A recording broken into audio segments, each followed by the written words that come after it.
Well, welcome back to Gordon's Garage. We're about that deep in snow out here today, and I decided to shovel off the drive there, and I got the bike already set out, and I want to pull this old car out and get the bike back in there, shut the door so I can kind of work without it snowing on me. It's clear skies though. We just got stuff coming off the trees, and yeah, welcome back to Gordon's Garage, and let's get some fork seals replaced.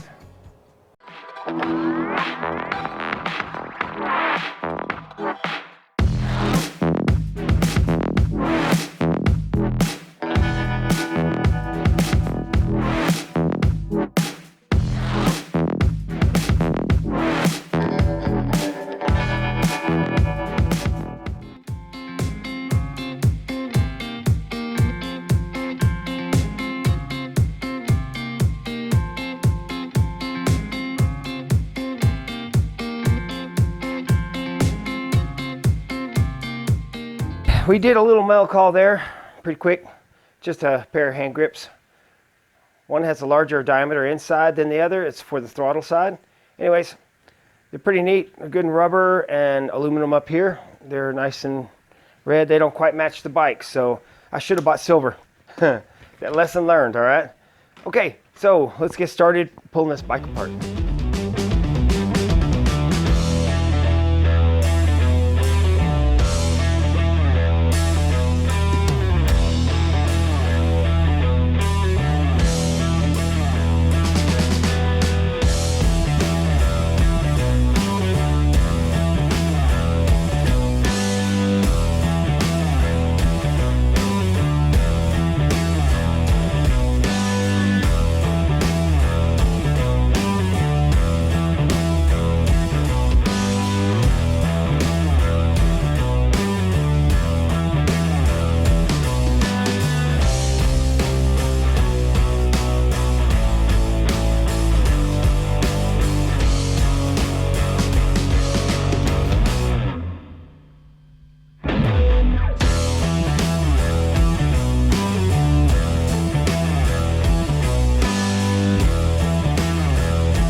Alright, so we've got it up here on the bench and taking a good look at it.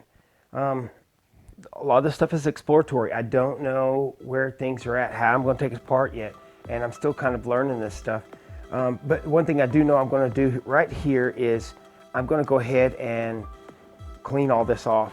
All this black stuff is sticky and I don't want to retransfer it onto a clean part. So I'm going to clean as I go here, and there's an Allen in the bottom that lets go of the top half. I know that, but the fluid's got to drain out somehow. So I got me an oil pan catch down here. I'm going to probably break that loose and try to drain it, and then we will try and get this thing apart, see what happens. Sometimes it's kind of difficult. I believe on the Sportster, I think I did one of them, and for some reason you had to get a hex head, about a 1/2 inch hex head, like an Allen, down the tube all the way down in here on the inside, while you had the other Allen on the bottom side.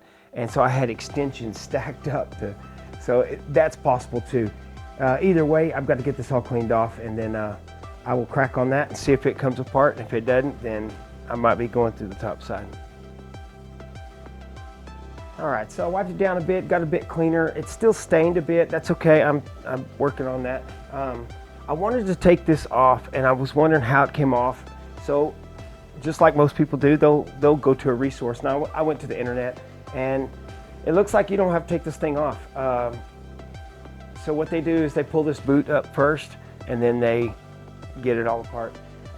What I can do is I can take the top off and the bottom bolt out first, whatever. But let me just take a little, oh yeah, see that little dust covered boot, that just slid right off. That was probably the easiest thing to replace. All right, and I can see down in there, there's a little wire that crimps and falls into a groove that holds that seal down into place. Before I get that out, I need to get the spring out of the inside, and I need to get this bolt out of the bottom and drain all the fluid that's left in it, if there's any left in it, because, well, it seems to be all over the ground in here. All right, so Yeah, let's see if I can do that.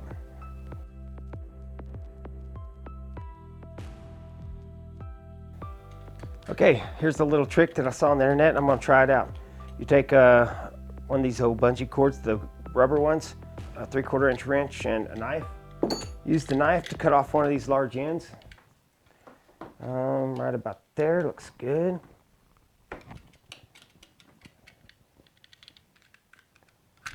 All right, this way you got a small end. You insert it through and back, like so. And you use this to go over the tube, and whenever you twist and bind, it will grip. That's what they say. So this will hold that smooth tube without marling it up, and I could probably get the top of this off. So let's try that.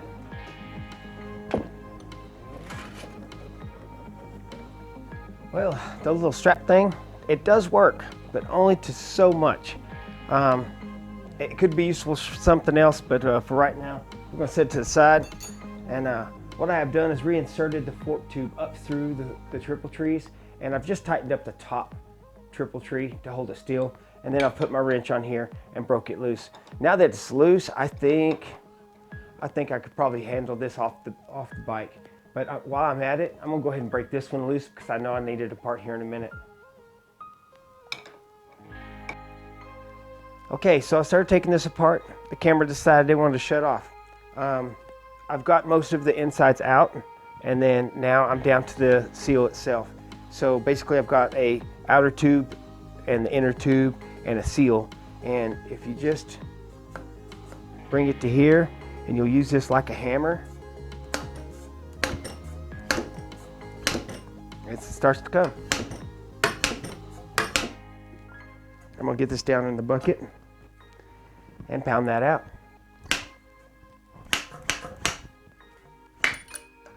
Just like that, it come out of there. I'm gonna set this sock, the outer seal down here, the outer sleeve I should say, and this is what I'm wanting to replace. This is what went bad. So we take that off. We're gonna wipe this down. We don't want any foreign junk on there, any dirt, sand, and that looks pretty good. Now I've got my other seals out, and this one's nice and new. Now here's the trick. You want to take and put it on there. Let me get that off there without tearing up this. That's the important part. And you just walk it around ever so carefully.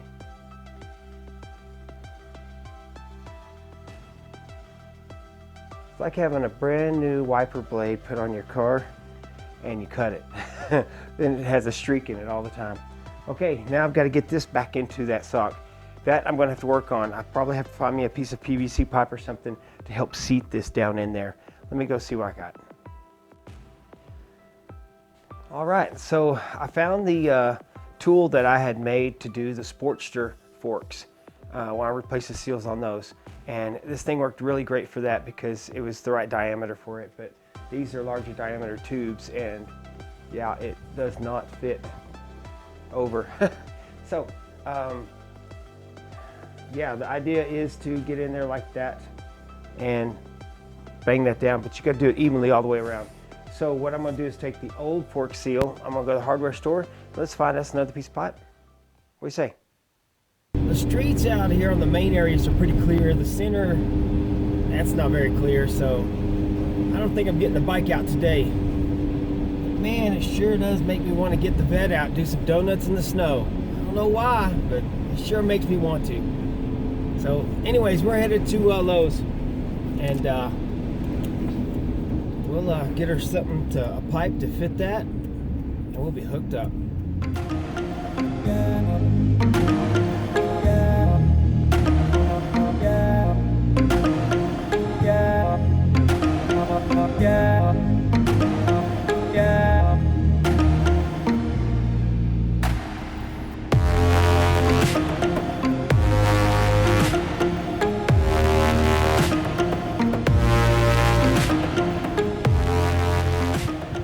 Okay, so we made it. We're here at Lowe's. Let's go get what we need. All right, get seatbelt on before I hit the open road here. I'm gonna run over to another place to grab me a bite to eat for lunch. I got my PVC pipe here. I think it'll work. If it doesn't, I think I can alter it. We'll see. And then what else do I have? I got some different Allen wrenches. I'm having troubles with one of the bolts, and I broke down and bought some straps. I might not have needed to do that, but yeah, I think that homemade jobber I was trying to do, the rubber strap around the pipe, I don't think it really gripped that well. Maybe it's just me, but we're going to try the professionally made ones. I have them in a bag here somewhere. I'll show them to you when we get back to the garage. Yeah.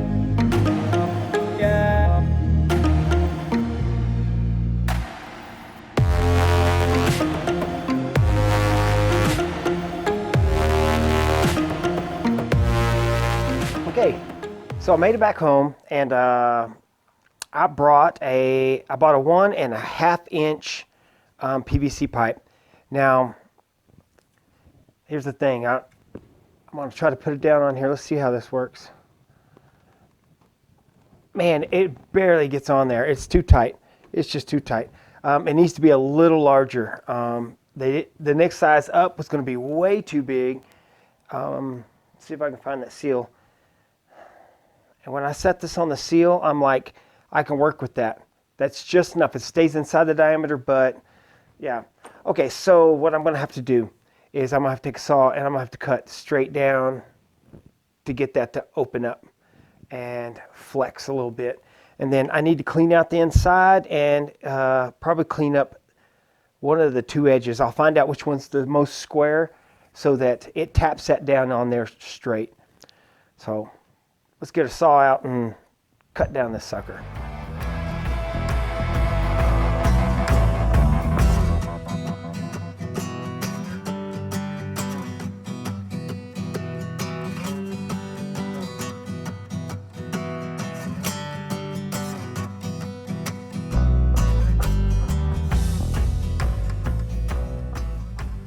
There you have it. Well, midway through making all that racket, cutting with that saw, the air compressor running and everything, I decided to cut down both sides, make two pieces, two halves. That kind of made sense to me because I was going to have to spring it open to get it on there. And so now what I'm thinking is some kind of rubber bands or something to keep them on. But I still have a lot of burrs and stuff. I made a mess all over here. I got to clean it up. And let's see here. Yeah. Now I can get to the inside, because this is one thing that I was worrying about, is all of these little crumbly things were going to be getting on the inside of my shaft. And I had to clean out the inside of the pipe somehow. So that's when I decided to go ahead and cut it completely in half. So let me get this cleaned up and then we'll get that thing put in. Okay, got it cleaned up a bit there, and you notice this gap here is a little larger than the other side, but either or, it's what is most important is how far close to the edge it is down here. I need it to hit that edge of that seal real nice. So now all I have to do is take something and hit the top of this PVC pipe nice and flat, and it'll set it all down there real nice. Just splitting that PVC pipe in two is going to work. Okay, I think I was able to bang that down in there. I have to go far enough that this will fit into the groove that's on the inside of that lip. Let's see how I did. It looks like it's all there. You just start on one side and work your way around. Now if I can find my little tool here, I'm going to pull you out.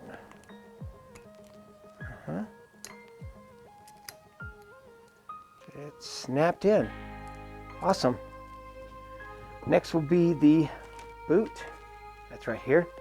I've got to clean this back off. I've already got a few of those little white fragments from the PVC pipe still on there. And we're getting there. We're getting real close to putting this back in. All right, now for the dust cover boot. Need it to go on real nice. And one of these is just a little shallower than the other. And it doesn't need much. That is almost on there.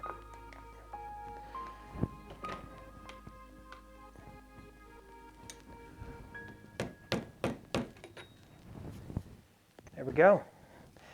Now I just have to reassemble all the inner workings of it, and then we can put it back on the bike. Let's do that.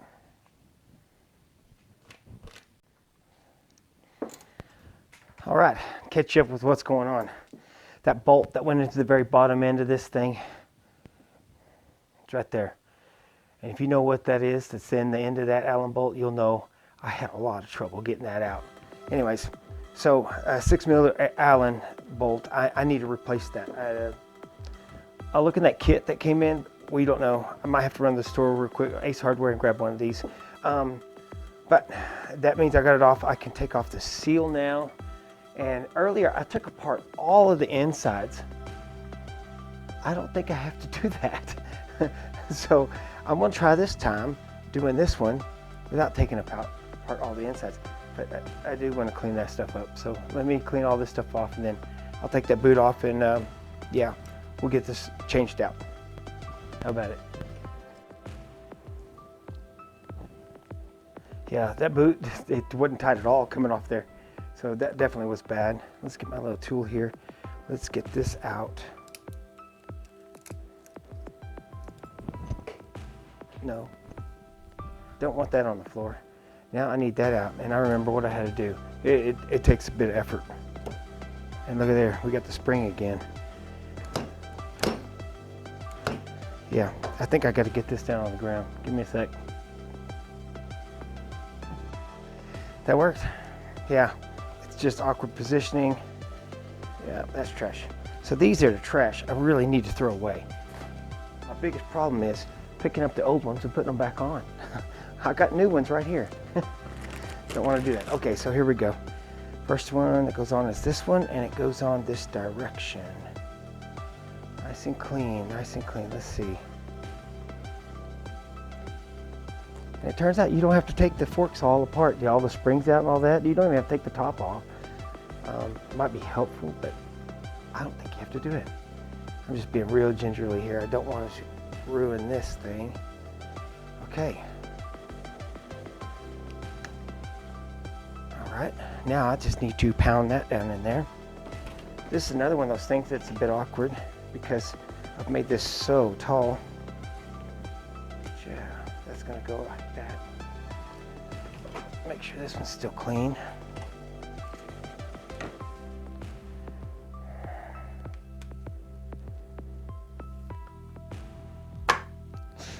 I don't need it to snap on like that. I need it to be just a little bit off. Come back off. There we go. So I'm gonna just put you right there. Yeah. Right there. You there. Yeah, so they get this set just right. Let's do something here. Let's try this. That was fighting me too much. Oh, that's much better. That's what the problem was. Okay, so now I just need to tap on the top. I have a big hammer. I want to hit both of them at the same time. Further. I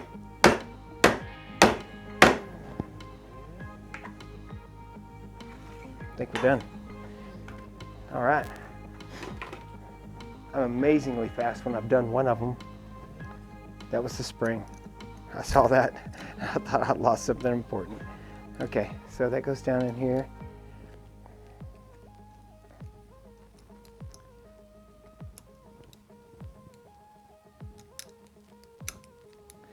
It clips right in. We're doing great. Okay, let me get some oil on this. This is going to be a lot like your oil filter. You want the oil to be on the, oh yeah, see that holds on to it all the way down. Nice. Now I'm just going to take one of these. And you don't even need a hammer, you're just going to press it down. Just like that.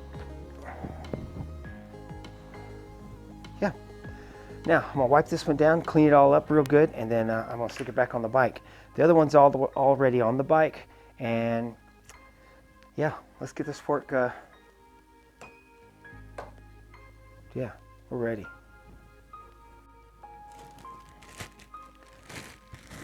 Alrighty then, so that bolt stripped out. I had to go replace it, so I went to Ace Hardware, got 2 brand new bolts. These are not the same metal. That worries me a little bit, but however, it's probably not too hard to replace these again if I do it soon. Alright, so this is trash, do not use, and it's time to go put these new bolts in.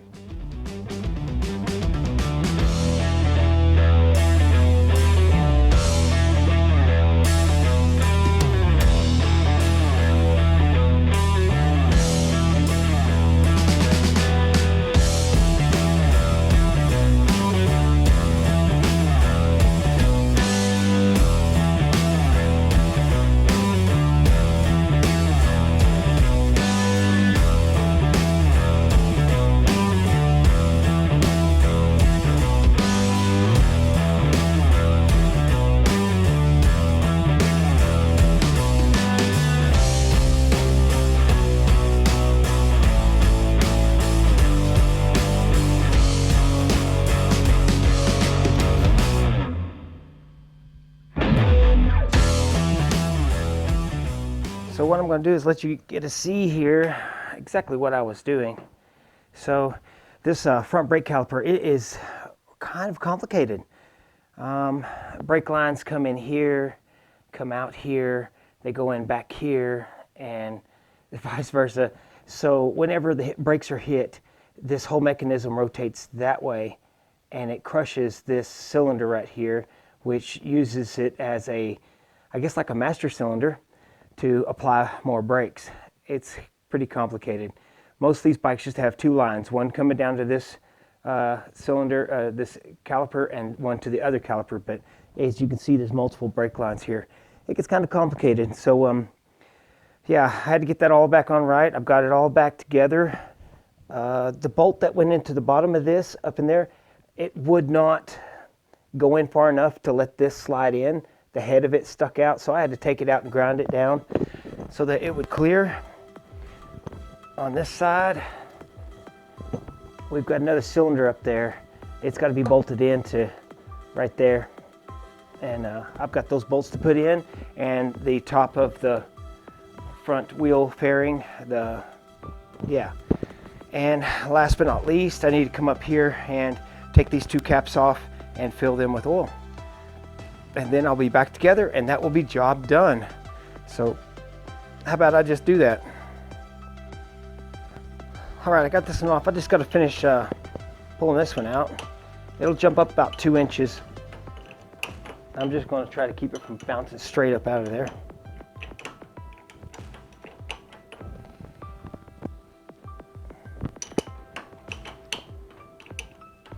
And if you are wondering, this is a 24 millimeter.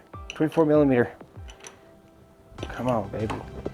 It always surprises you. It's like the Jack in the Box. When it goes springing, you always get scared. Okay. I'm gonna take the cap off this. We're gonna put half of this in there. Oh, I love them cellophane things. Great.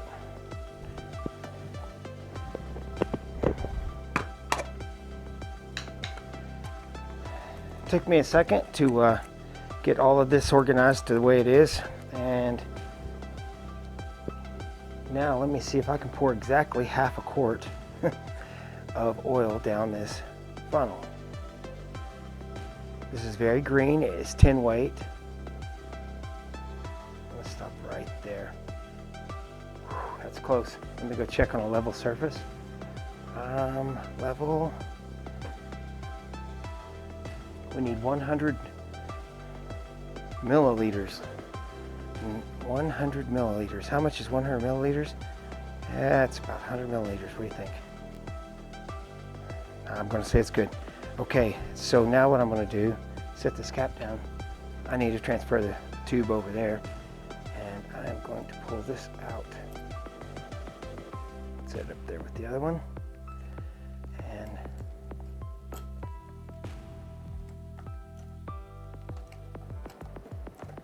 come on, get in there. Awesome. I'll pour almost every last bit of this in there. Okay, everybody, that's going to wrap it up. I've got it all pulled back inside. I've got everything cleaned up and put away so I can go to work. I just got some oil on that front tire, so that means no riding until that gets cleaned up. And I felt the front forks just holding the front brakes and bouncing it back and forth. It's much more stable, a lot better performance. And let me show you this part. This is the quart of, this right here is the quart of fluid that I poured into the forks, and that's how much I got out of both of those forks together combined. So it was really low on fluid because it was leaking out that seal so bad. All right, so definite improvement. I got to clean a bunch of stuff. I got to know the bike a little better because I know what the front end's made of, and I actually lowered the front end by about that much. And this next episode, I think I'm going to try and switch a little thing around and lower the back end just a little bit. That's going to help me out a whole lot. All right, so that's the end of this episode. Like, subscribe, hit the bell, do all the good thumbs up things for me. That would help me out a ton. And until this next episode, y'all have a good weekend.